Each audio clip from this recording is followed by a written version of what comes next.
This experiment is based on Bernoulli's principle.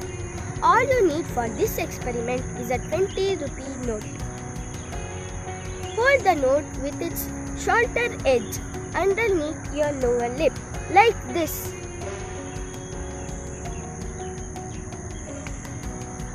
Blow gently on the upper side of the note. We expect the note to be blown downwards.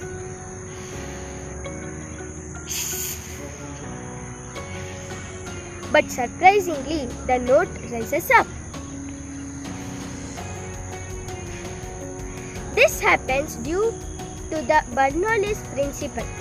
Daniel Bernoulli was a Dutch scientist who did a lot of study on the behavior of fluids. He discovered that an increase in the speed of a fluid causes a decrease in its pressure. As we blow on the top of the note, the speed of the air increases. This causes a decrease in the air pressure on the top of the note. The pressure of air below the note is higher. This pushes the note upwards. Interesting, isn't it?